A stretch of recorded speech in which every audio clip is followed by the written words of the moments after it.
Wyoming wants to know if we're going to get snow. We are. In fact, our confidence keeps growing based on what we're seeing. We have a pattern setting up that's going to just cut a lot of Canadian air loose out of the Northwest Territories and send it straight south into here Monday night and Tuesday. Good news and bad news. Good news is this will probably put an end to the fire season across Montana, Wyoming, and Colorado. The bad news is we're probably looking at the end of the growing season. We're looking at the first measurable snow of the year on the plains in many areas, especially above 6,000 feet or so. But we're looking at temperatures that could be as cold as the teens and 20s by Tuesday night and Wednesday morning, especially in places like Laramie, Cheyenne, some of the higher elevations. This will be a very impactful storm, not only this early in the season. We've got a lot of leaves on the trees, so we could have some branches come down. There's hunters up in the mountains right now. Archery season started September 1st.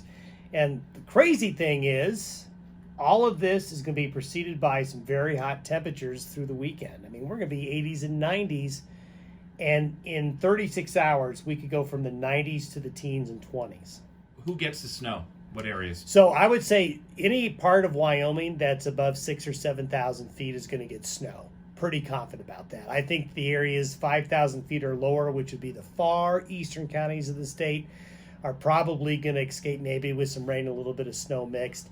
But you get into some of the mountainous terrain, the higher elevations of Interstate 80, all of the mountain passes will be impacted. This is one of these storms that gets the whole state. Hardest hit, though, will be from Sheridan to Casper to Cheyenne. Along I-25. Right along the I-25 corridor, right along the Continental Divide is where we're going to see most of it. Is this the earliest snow that we've received? You know, in fact, I went back. I always look back because people will always say, oh, we've never seen anything like this, and I always can find something. What's interesting is if you look back after the August 1985 flood, the August 1st, 1985 flood, there was a big snowstorm that hit Cheyenne. I want to say about 9-10 inches of snow fell on September 8th or 9th that year. So we had the Cheyenne flood, and then just 5 or 6 weeks later, we had a big snowstorm, and things were really cold. So it's happened. It hasn't been a while since we've seen an early September storm like this.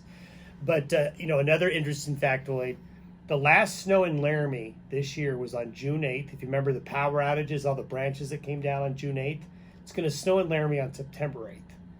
Laramie had 90 days without snow.